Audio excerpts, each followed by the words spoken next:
श्री कृष्ण गोविंद हरे मुरारी, हे नाथ नारायण वासुदेवा। श्री कृष्ण गोविंद हरे मुरारी, हे नाथ नारायण वासुदेवा। हे नाथ नारायण वासुदेवा, हे नाथ नारायण वासुदेवा। ओम नमो भगवते वासुदेवाय। श्रीमद्भागवत महापुराणम दशम स्कंध पूर्वार्ध अथ प्रथमोध्याय। भगवान के द्वारा पृथ्वी को आश्वासन, वसुदेव देवकी का विवाह और कंस के द्वारा देवकी के 6 पुत्रों की हत्या।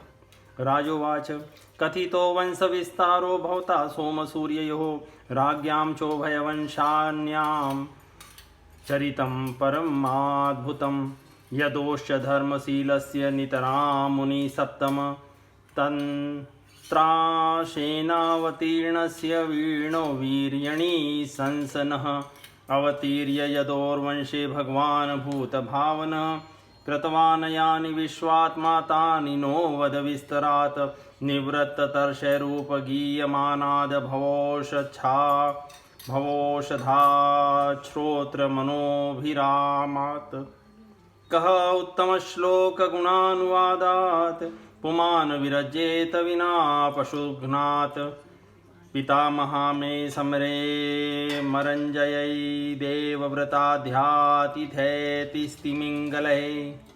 राजा परीक्षित ने पूछा, भगवान आपने चंद्रवंश और सूर्यवंश के विस्तार तथा दोनों वंशों के राजाओं का अत्यंत अद्भुत चरित्र वर्णन किया। भगवान के परम प्रेमी मुनिवर, आप स्वभाव से ही धर्म प्रेमी यदुवंश का भी विशद वर्णन किया। अब कृपा करके उसी वंश में अपने अंश श्री बलराम जी के साथ अवतीर्ण हुए भगवान श्री कृष्ण के परम चरित्र भी हमें सुनाइए। भगवान श्री कृष्ण समस्त प्राणियों के जीवनदाता एवं सर्वात्मा है। उन्होंने यदुवंश में अवतार लेकर जो जो लीलाएं की उनका विस्तार से हम लोगों को श्रवण कराइए। जिनकी तृष्णा की प्यास सर्वदा के लिए बुझ चुकी है, वे जीवन मुक्त महापुरुष जिनका पूर्ण प्रेम से अतृप्त रहकर गान किया करते हैं, मुमुक्षु जनों के लिए जो भव रोग का रामबाण औषध है तथा विषयी लोगों के लिए भी उनके कान और मन को परम आह्लाद देने वाला है। भगवान श्री कृष्णचंद्र के ऐसे सुंदर सुखद रसीले गुणानुवाद से पशुघाती अथवा आत्मघाती मनुष्य के अतिरिक्त और ऐसा कौन है जो विमुख हो जाए, उससे प्रीति न करे। श्री कृष्ण तो मेरे कुलदेव ही हैं। जब कुरुक्षेत्र में महाभारत युद्ध हो रहा था और देवताओं को भी जीत लेने वाले भीष्म पितामह आदि अतिरथियों से मेरे दादा पांडवों का युद्ध हो रहा था, उस समय कौरवों की सेना उनके लिए अपार समुद्र के समान थी, जिसमें भीष्म आदि वीर बड़े बड़े मच्छों को भी निगल ले जाने वाले तिमिंगिल मच्छों की भांति भय उत्पन्न कर रहे थे। दुरत्ययं कौरवसैन्य सागरं कृत्वा तरण वत्स पदं स्म यत्प्लवा दौण्यस्त्र विलुष्टमिदं मदंगम संतान बीजम कुरु पांडवानां जुगोपकुक्षीगत आत्तचक्रो मातुश्च मेय शरणं गतायः वीर्याणि तस्याखिल देह भाजा मंतर्बहि पुरुषकाल रूपे प्रयच्छतो मृत्युमुतामृतं च माया मनुष्यस्य वदस्व विद्वन् रोहिण्यास्तन्नयः प्रोक्तो राम संकर्षणस्त्वया देवक्या गर्भ संबंध कुतो देहांतरं विना कस्मान् मुकुंद भगवान पितुर्गेहाद वज्रं व्रजं गतः क्व सावासं ज्ञातिभिः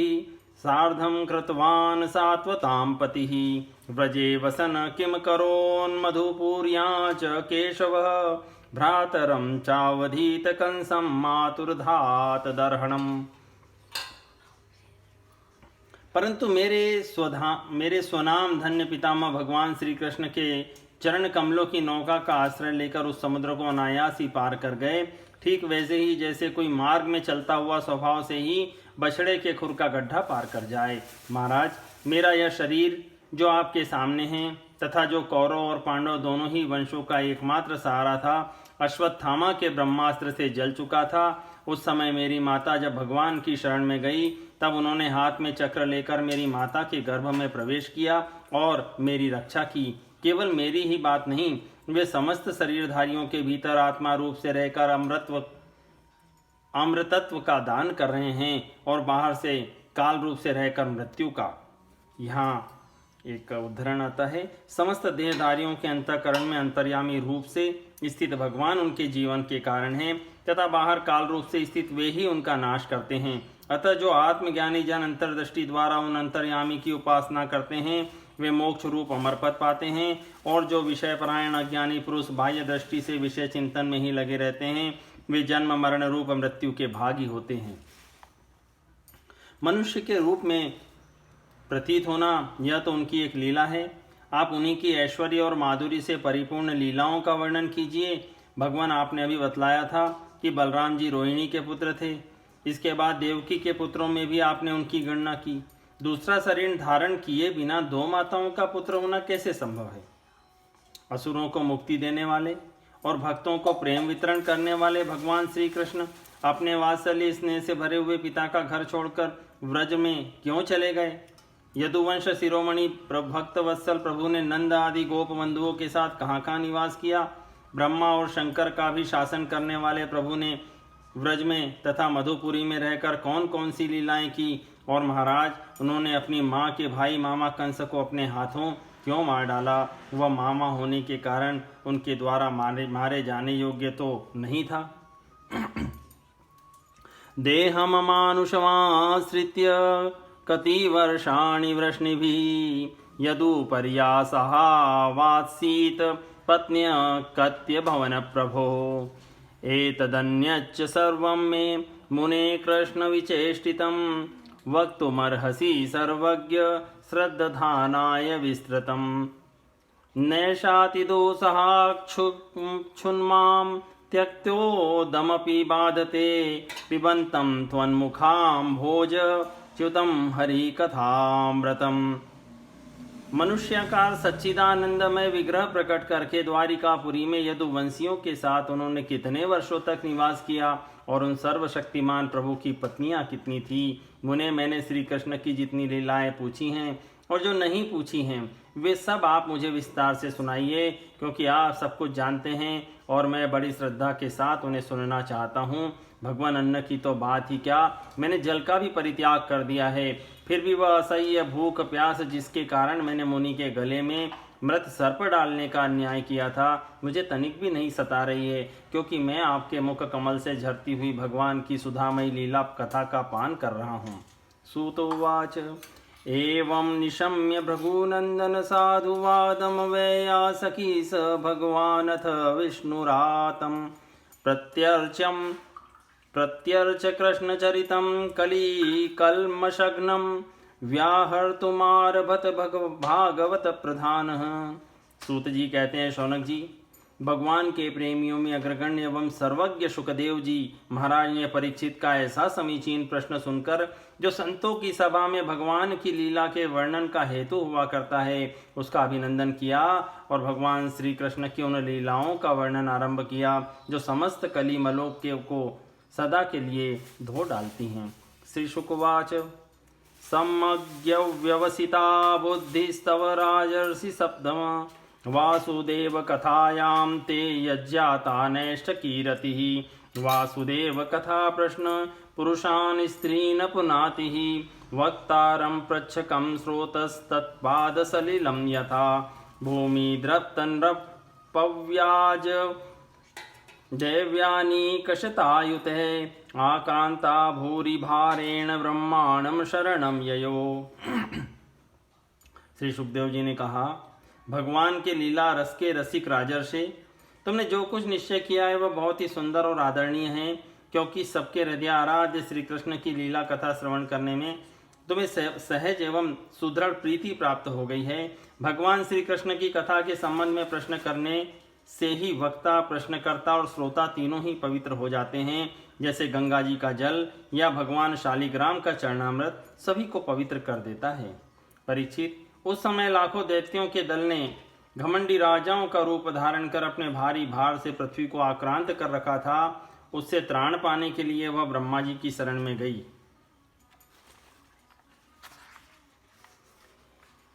गौर्भूत्वा श्रुमुखी खिन्ना कृदन्ति करुणं विभो उपस्थितान्तिके तस्मै व्यसनं स्वमवोचत ब्रह्मा तदुपाधार्यात् सह देवैस्तया सह जगाम सत्रिनयनस्थिरं क्षीरपयोनिधेः तत्र गत्वा जगन्नाथं देवदेवं वृषाकपिं पुरुषसूक्तेन उपतस्थे समाहितः गिरम समाधौ गगने समीरितां निशम्य वेधास्त्रीदशानुवाचः गाम पौरुषीं मे श्रुतु तामरापुनु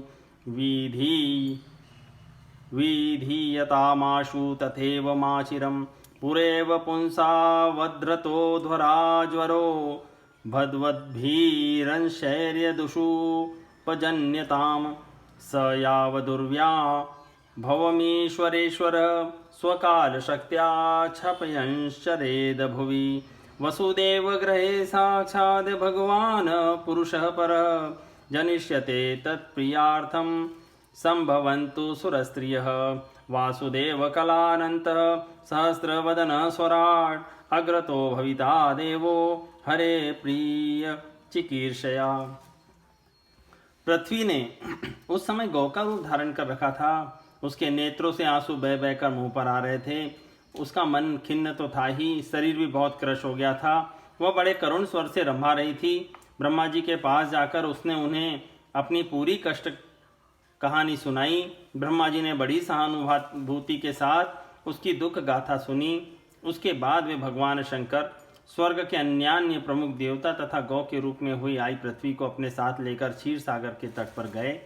भगवान देवताओं के भी आराध्य देव हैं। वे अपने भक्तों की समस्त अभिलाषाएं पूर्ण करते और उनके समस्त क्लेशों को नष्ट कर देते हैं। वे ही जगत के एकमात्र स्वामी हैं। क्षीर सागर के तट पर पहुंचकर ब्रह्मा आदि देवताओं ने पुरुष सूक्त के द्वारा उन्हीं परम पुरुष सर्वांतर्यामी प्रभु की स्तुति की। स्तुति करते करते ब्रह्मा जी समाधिस्थ हो गए। उन्होंने समाधि अवस्था में आकाशवाणी सुनी। इसके बाद जगत के निर्माण करता ब्रह्मा जी ने देवताओं से कहा, देवताओं, मैंने भगवान की वाणी सुनी है, तुम लोग भी उसे मेरे द्वारा अभी सुन लो और फिर वैसा ही करो। उसके पालन में विलंब नहीं होना चाहिए। भगवान को पृथ्वी के कष्ट का पहले से ही पता है। वे ईश्वरों के भी ईश्वर है। अतः अपनी काल शक्ति के द्वारा पृथ्वी का भार हरण करते हुए वे जब तक पृथ्वी पर लीला करें तब तक तुम लोग भी अपने अपने अंशों के साथ यदुकुल में जन्म लेकर उनकी लीला में सहयोग दो। वसुदेव जी के घर स्वयं पुरुषोत्तम भगवान प्रकट होंगे। उनकी और उनकी प्रियतमा श्री राधा की सेवा के लिए देवांगनाएं जन्म ग्रहण करें। स्वयं प्रकाश भगवान शेष भी, जो भगवान की कला होने के कारण अनंत हैं, अनंत का अंश भी अनंत ही होता है और जिसके सहस्त्र मुख हैं, भगवान के प्रिय कार्य करने के लिए उनसे पहले ही उनके बड़े भाई के रूप में अवतार ग्रहण करेंगे। विष्णोर्माया भगवती यया सम्मोहितं जगत आदिष्टा प्रभुनाशेन कार्यार्थे संभविष्यति। भगवान की वह ऐश्वर्यशालिनी योग माया भी, जिसने सारे जगत को मोहित कर रखा है, उनकी आज्ञा से उनकी लीला के कार्य संपन्न करने के लिए अंशरूप अवतार ग्रहण करेगी। श्री शुकवाच इत्यादि श्यामरगणान् प्रजापति पतिर्विभु आश्वास्य च महिं गीर्भिः स्वधाम परमं ययो शूरसेनो यदुपतिर्मथुरामावसनपुरीं माथुराच्छूरसेनांश विषयान् बुभुजे पुरा राजधानी ततः सा भूत सर्वयादव भूभुजां मथुरा भगवान् यत्र नित्यं सन्निहितो हरिः तस्यां तु कर्हिचिच्छोरिर्वसुदेव कृतोद्वः देवक्या सूर्यया सार्धं प्रयाणे रथमारुहत् उग्रसेन सुतः कंस स्वसुप्रिय चिकीर्षया रश्मीनहया नाम जग्राह रोक्मे रथशतैर्वृतः चतुशतं परिर्बर्हं गजानां हेममालिनाम् अश्वानां युतं सार्धं रथानां च 300 दासीनां सुकुमारिणां 200 संलङ्कृते द्रुहित्रे देवकः प्रादादयाने द्रुहित्रवत्सलः शङ्खस्तूर्यमृदङ्गाश्च नेदुन्दुर्भय समं प्रयाण प्रक्रमे त्वावद वरवध्वो सुमङ्गलं पथि प्रग्रहिणं कंसं कंसमाभाष्याः शरीरवाक् अस्यास्वाष्टमो गर्भो हन्तायाम वहसे बुध इत्युक्त स खलः पापो भोजानाम कुलपांसनः भगिनी हन्तुमारब्ध खड्गपाणि कचे गृहीत। श्री सुखदेव जी कहते हैं, परीक्षित, प्रजापतियों के स्वामी भगवान ब्रह्मा जी ने देवताओं को इस प्रकार आज्ञा दी और पृथ्वी को समझा बुझाकर ढाढ़स बंधाया। इसके बाद वे अपने परम धाम को चले गए। प्राचीन काल में यदुवंशी राजा थे शूरसेन। वे मथुरापुरी में रहकर माथुर मंडल और सूरसेन मंडल का राज्य शासन करते थे। उसी समय से मथुरा ही समस्त यदुवंशी नरपतियों की राजधानी हो गई थी। भगवान श्री हरि सर्वदा वहाँ विराजमान रहते हैं। एक बार मथुरा में शूर के पुत्र वसुदेव जी विवाह करके अपनी नवविवाहिता पत्नी देवकी के साथ घर जाने के लिए रथ पर सवार हुए। उग्रसेन का लड़का था कंस। उसने अपनी चचेरी बहन देवकी को प्रसन्न करने के लिए उसके रथ के घोड़ों की रास पकड़ ली। वह स्वयं ही रथ हाँकने लगा। यद्यपि उसके साथ सैकड़ों सोने के बने हुए रथ चल रहे थे। देवकी के पिता थे देवक। अपनी पुत्री पर उनका बड़ा प्रेम था। कन्या को विदा करते समय उन्होंने उसे सोने के हारों से अलंकृत 400 हाथी, 15,000 घोड़े, 1800 रथ तथा सुंदर सुंदर वस्त्राभूषणों से विभूषित 200 सुकुमारी दासियां दहेज में दी। विदाई के समय वर वधू के मंगल के लिए एक ही साथ शंख, तुरही, मृदंग और दुंदुभियां बजने लगी। मार्ग में जिस समय घोड़ों की रास पकड़कर कंस रथ हाँक रहा था, उस समय आकाशवाणी ने उसे संबोधन करके कहा, अरे मूर्ख, जिसको तू रथ में बैठा कर लिए जा रहा है, उसी की 8वें गर्भ की संतान तुझे मार डालेगी। कंस बड़ा पापी था। उसकी दुष्टता की सीमा नहीं थी। वह भोजवंश का कलंक ही था। आकाशवाणी सुनते ही उसने तलवार खींच ली और अपनी बहन की चोटी पकड़कर उसे मारने के लिए तैयार हो गया। तम जुगप्सित कर्माणं नृशंसं निरपत्रमपं वसुदेवो महाभागोवाच परे सांत्वनम। वह अत्यंत क्रूर तो था ही, पाप कर्म करते करते निर्लज्ज भी हो गया था। उसका यह काम देखकर महात्मा वसुदेव जी उसको शांत करते हुए बोले, वसुदेवोवाच श्लाघनीय गुण शूरेर्भवान् भोजय शस्करः स कथम भगिनीं हन्यात् स्त्रियमुद्वाह पर्वणि मृत्युर्जन्मवतां वीरदेहेन सह जायते अद्य शाब्द शतान्ते वा मृत्युर्वै प्राणिनां ध्रुवः देहे पंचत्वमापन्ने देहि कर्मानुगो वशः देहान्तरमनुप्राप्य प्राक्तनं त्यजते वपुः व्रजन्स्तिष्ठन् पदे केन यथेवेकेन गच्छति यथा तृणजलूकेवं देहि कर्म गतिं गतः स्वप्ने यथा पश्यति देहमीदृशं मनोरथेनाभिनिर्विष्टचेतनः दुष्टश्रुताभ्यां मनसानुचिन्तयन् प्रपद्यते तत् किमपि ह्यपस्मृतिः यतो यतो धावति देवचोदितं मनोविकारात्मकमाप पंचसु गणेषु माया रचितेषु देयसो प्रपद्यमान सहतेन जायते। वसुदेव जी ने कहा, राजकुमार, आप भोजवंश के होनहार वंशधर और अपने कुल की कीर्ति बढ़ाने वाले हैं। बड़े बड़े शूरवीर आपके गुणों की सराहना करते हैं।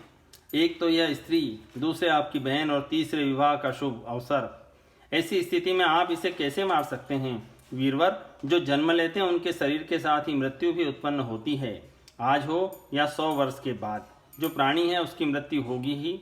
जब शरीर का अंत हो जाता है तब जीव अपने कर्म के अनुसार दूसरे शरीर को ग्रहण करके अपने पहले शरीर को छोड़ देता है। उसे विवश होकर ऐसा करना पड़ता है। जैसे चलते समय मनुष्य एक पैर जमा कर ही दूसरा पैर उठाता है, और जैसे जोंक किसी अगले तिनके को पकड़ लेती है तब पहले के पकड़े हुए तिनके को छोड़ती है, वैसे ही जीव भी जब अपने कर्म के अनुसार किसी शरीर को प्राप्त करने के बाद ही इस शरीर को छोड़ता है। जैसे कोई पुरुष जागृत अवस्था में राजा के ऐश्वर्य को देखकर और इंद्रादि के ऐश्वर्य को सुनकर उसकी अभिलाषा करने लगता है और उसका चिंतन करते करते उन्हीं बातों में घुल मिलकर एक सा हो जाता है, तथा स्वप्न में अपने को राजा या इंद्र के रूप में अनुभव करने लगता है। साथ ही अपने दरिद्रावस्था शरीर को भूल जाता है। कभी कभी तो जागृत अवस्था में ही मन ही मन उन बातों का चिंतन करते करते तन्मय हो जाता है और उसे स्थूल शरीर की सुधि नहीं रहती। वैसे ही जीव कर्मकृत कामना और कामनाकृत कर्म के वश होकर दूसरे शरीर को प्राप्त हो जाता है और अपने पहले शरीर को भूल जाता है। जीव का मन अनेक विकारों का पुंज है। देहांत के समय वह अनेक जन्मों के संचित और प्रारब्ध कर्मों की वासनाओं के अधीन होकर माया के द्वारा रचे हुए अनेक 5 भौतिक शरीरों में से जिस किसी शरीर के चिंतन में तल्लीन हो जाता है और मान बैठता है कि यह मैं हूं, उसे वही शरीर ग्रहण करके जन्म लेना पड़ता है।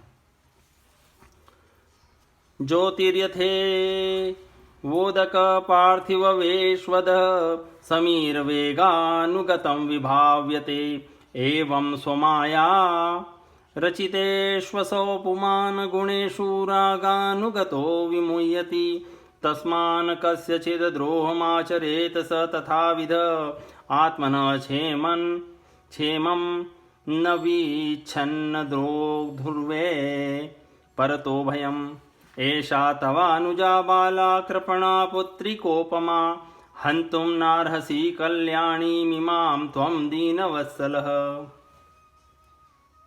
जैसे सूर्य, चंद्रमा आदि चमकीली वस्तुएं जल से भरे हुए घड़ों या तेल आदि में तरल पदार्थों में प्रतिबिंबित होती हैं और हवा के झोंके से उनके जल आदि के हिलने डोलने पर उनमें प्रतिबिंबित वस्तुएं भी चंचल जान पड़ती है, वैसे ही जीव अपने स्वरूप के अज्ञान द्वारा रचे हुए शरीरों में राग करके उन्हें अपना आप मान बैठता है और मोहवश उनके आने जाने को अपना आना जाना मानने लगता है। इसलिए जो अपना कल्याण चाहता है उसे किसी से द्रोह नहीं करना चाहिए, क्योंकि जीव कर्म के अधीन हो गया है और जो किसी से भी द्रोह करेगा उसको इसी जीवन में शत्रु से और जीवन के बाद परलोक से भयभीत होना ही पड़ेगा। कंस, यह आपकी छोटी बहन अभी बहुत बच्ची और बहुत दीन है।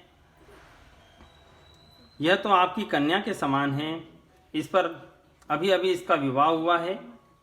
विवाह के मंगल चिन्ह भी इसके शरीर पर से नहीं उतरे हैं। ऐसी दशा में आप जैसे दीनवत्सल पुरुष को इस बेचारी का वध करना उचित नहीं है। श्री शुकवाच एवं स सामभिभेर्देवोऽध्यमानोऽपि दारुणः न न्यवर्तत कौरव्य पुरुषादाननुव्रतः निर्बन्धं तस्य तं ज्ञात्वा विचिन्त्यानकदुन्दुभिः प्राप्तं कालं प्रतिव्योढुमिदं तत्रान्वपद्यत मृत्युर्बुद्धिमतापो यो यावद्बुद्धिबलोदयं यद्दशो न निवर्तेत नापराधोऽस्ति देहिनः प्रदाय मृत्यवे पुत्रान् मोचे कृपणामिमां सुता मे यदि जायरन मृत्युर्वा न म्रियेत चेत् विपर्ययो वा किं न स्याद् गतिर्धातुर्दुर्रत्यया उपस्थितो निवर्तेत निवृत्तः पुनरापतेत। श्री सुखदेव जी कहते हैं, परीक्षित, इस प्रकार वसुदेव जी ने प्रशंसा आदि सामनीति और भय आदि भेद नीति से कंस को बहुत समझाया, परंतु वह क्रूर तो राक्षसों का अनुयायी हो रहा था, इसलिए उसने अपने घोर संकल्प को नहीं छोड़ा। वसुदेव जी ने कंस का विकट हट देखकर यह विचार किया कि किसी प्रकार यह समय तो टाल ही देना चाहिए। तब वे इस निश्चय पर पहुंचे, बुद्धिमान पुरुष को जहां तक उसकी बुद्धि और बल साथ दें, मृत्यु को भी टालने का प्रयत्न करना चाहिए। प्रयत्न करने पर भी वह न टल सके तो फिर प्रयत्न करने वाले का कोई दोष नहीं रहता। इसलिए इस मृत्यु रूप कंस को अपने पुत्र को दे देने की प्रतिज्ञा करके मैं इस दीन देवकी को बचा लूं। यदि मेरे लड़के होंगे और तब तक यह कंस स्वयं नहीं मर जाएगा तब क्या होगा? संभव है उल्टा ही हो, मेरा लड़का ही इसे मार डाले, क्योंकि विधाता के विधान का पार पाना बहुत कठिन है। मृत्यु सामने आकर भी टल जाती है और टली हुई भी लौट आती है। आग्नेर्यथा दारु वियोगयो रदृष्टतो यन्न निमित्तमस्ति एवं हि जन्तोरपि दुर्विभाव्य शरीर संयोग वियोग हेतु एवं विमृश्यतं पापं यावदात्मनिदर्शनं पूजयामास वैशौरिर्बहुर्मान पुरस्सरं प्रसन्नवदनां भोजो नृशंस निरपत्रपं मनसा दूयमानेन व्यसन्नीमब्रवीत। जिस समय वन में आग लगती है उस समय कौन सी लकड़ी जले और कौन सी न जले, दूर की जल जाए और पास की बच रहे, इन सब बातों में अदृष्ट के सिवा और कोई कारण नहीं होता। वैसे ही किस प्राणी का कौन सा शरीर बना रहेगा और किस हेतु से कौन सा शरीर नष्ट हो जाएगा, इस बात का पता लगा लेना बहुत ही कठिन है। अपनी बुद्धि के अनुसार ऐसा निश्चय करके वसुदेव जी ने बहुत सम्मान के साथ पापी कंस की बड़ी प्रशंसा की। परीक्षित, कंस बड़ा क्रूर और निर्लज्ज था, अतः ऐसा करते समय वसुदेव जी के मन में बड़ी पीड़ा भी हो रही थी। फिर भी उन्होंने ऊपर से अपने मुख कमलों को प्रफुल्लित करते हुए हंसते हुए कहा, वसुदेव उवाच न ह्यस्यास्ते भयं सौम्य यद वागाह शरीरिणी पुत्रा न समर्पयिष्ये यस्या यतस्ते भयमुत्थितम्। वसुदेव जी ने कहा, सौम्य, आपको देवकी से तो कोई भय है नहीं, जैसा कि आकाशवाणी ने कहा है, भय है तो पुत्रों से, सो इसके पुत्र मैं आपको लाकर सौंप दूंगा। श्री शुकवाच स्वसुर्वधानि वव्रते कंसस्तद्वाक्य सारवित वसुदेवोऽपि तं प्रीत प्रशस्य प्राविशदगृहम्। अथ काल उपावृत्ते देवकी सर्वदेवता पुत्रान् प्रसूषुवे चाष्टो कन्यां चैवानुवत्सरम्। कीर्तिमन्तं प्रथमजं कन्याया नखदुन्दुभिः अपर्यामास कृच्छ्रेण सोनृतादतिविह्वल। किं दुःसहं नु साधूनां विदुषां किमपेक्षितं किमकार्यं कदर्याणां दुस्तज्यं कीधृतात्मनां। श्री सुखदेव जी कहते हैं, परीक्षित, कंस जानता था कि वसुदेव जी के वचन झूठे नहीं होते और इन्होंने जो कुछ कहा है वह युक्ति संगत भी है, इसलिए उसने अपनी बहन देवकी को मारने का विचार छोड़ दिया।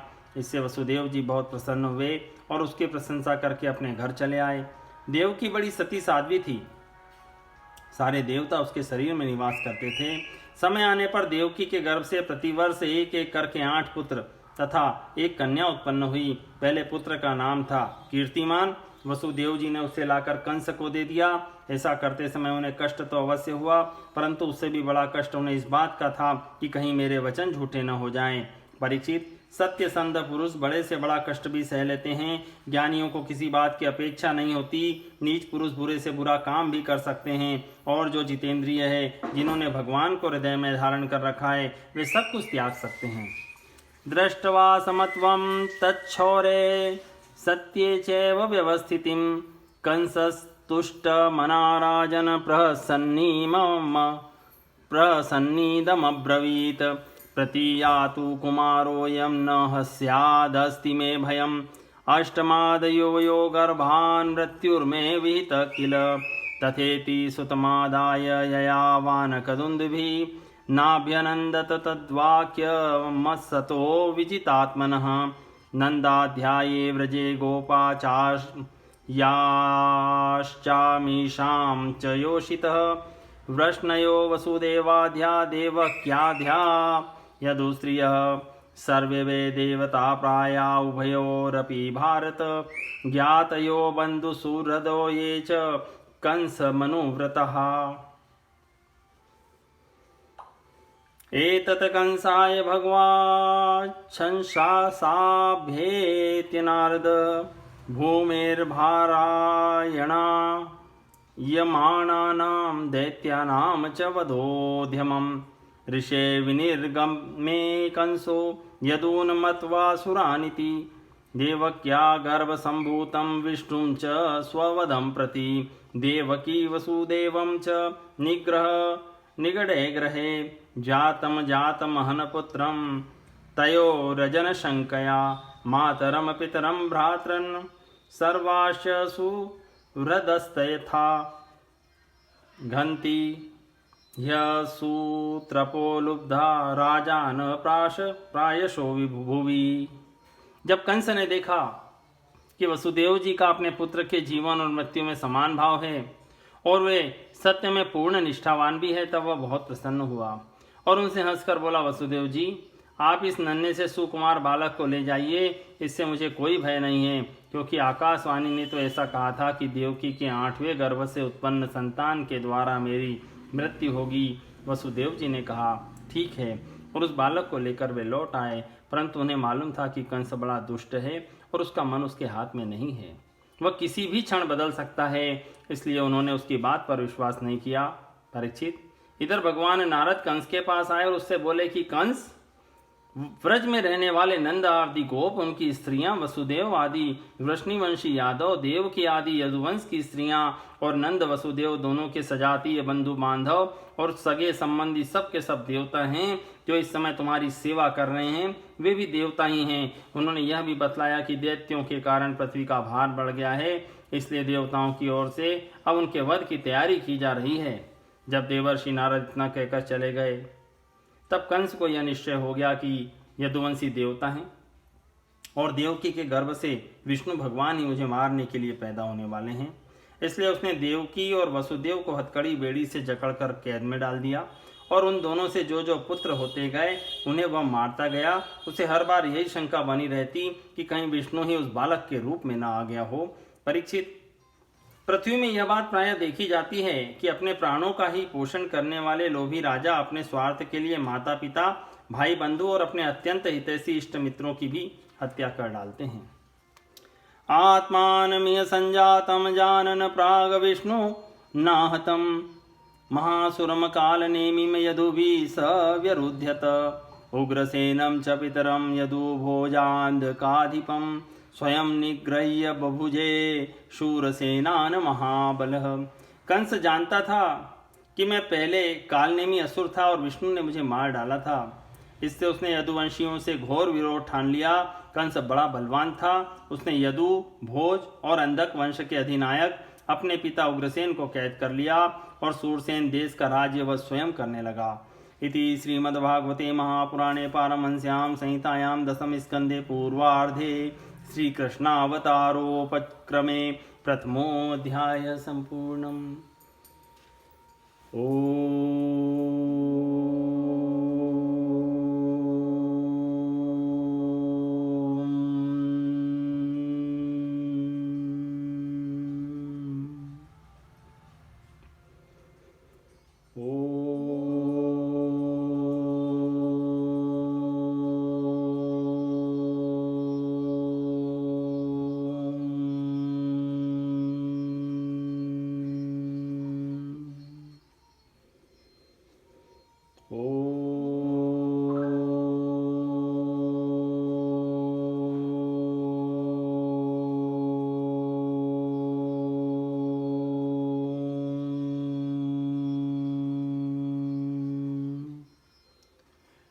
श्री कृष्ण गोविंद हरे मुरारी, हे नाथ नारायण वासुदेवा। श्री कृष्ण गोविंद हरे मुरारी, हे नाथ नारायण वासुदेवा। हे नाथ नारायण वासुदेवा, हे नाथ नारायण वासुदेवा।